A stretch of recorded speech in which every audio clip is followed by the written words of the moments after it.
High, আমি স্বর্ণা। আমি গত সেপ্টেম্বর মাসে ভাইয়ার কোর্সে এনরোল করি। ভাইয়ার কোর্সে এনরোল করার আগে আমি বুঝতে পারতাম না আমার কোথা থেকে শুরু করা উচিত বা কীভাবে শুরু করা উচিত। কিন্তু কোর্সে ঢোকার পরে ভাইয়ার regular follow up, guideline, routine এগুলোর কারণে আমি বুঝতে পারি যে কোথা থেকে আমি পড়া শুরু করব, কতটুকু পড়ব। তারপর আমার পড়ার ধারাবাহিকতা ছিল না আগে, যেটা কোর্সে ঢোকার পরে আমার হয়েছে। আর স্পেসিফিকভাবে প্রত্যেকটা সাবজেক্টের ক্ষেত্রে বলতে হয়, ভাইয়া প্রত্যেকটা সাবজেক্ট একদম বেসিক থেকে শুরু করে। ইংরেজির ক্ষেত্রে আমরা বেসিকে অনেক সময় দেই। বেসিকে সময় দেওয়ার কারণে আমাদের অ্যাডভান্স গ্রামার করতে যেয়ে খুব একটা প্রবলেম হয় না। আবার ম্যাথের ক্ষেত্রেও ম্যাথের মজার বিষয় হলো ভাইয়া একদম 6 to 10 এর ম্যাথ বই ধরে বেসিক করায় অনেকটা সময় নিয়ে।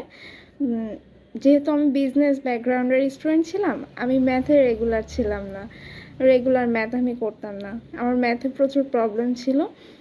6 to 10 এর বই থেকে যখন বেসিক ম্যাথটা করাই, তারপরে আমার ম্যাথের প্রবলেমটা অনেকটা দূর হয়।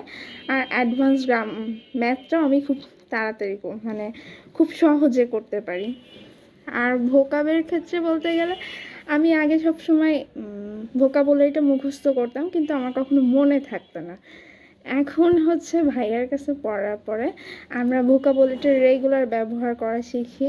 ভাইয়া বিভিন্ন সময় অ্যাসাইনমেন্ট দিয়েছে আমাদের, ওগুলা সাবমিট করছি আমরা স্পিকিং, রাইটিং হিসেবে, যেগুলোতে আমাদের রাইটিংটাও ভালো হয়েছে, আবার ভোকাবটাও আমরা রেগুলার ব্যবহার করেছি, যাতে আমাদের ভোকাবটাও ভুলিনি কখনো, মনে থাকে। রেগুলার ব্যবহার করা শিখেছি। আর আমার এতদিনে আইবিএ প্রিপারেশন জার্নি থেকে নতুনদের জন্য আমার সাজেশন থাকবে, আপনারা আর্লি প্রিপারেশন শুরু করবেন, রিডিং হ্যাবিট বাড়াবেন আর টাইম ম্যানেজমেন্ট ঠিক করবেন। ওকে, বাই।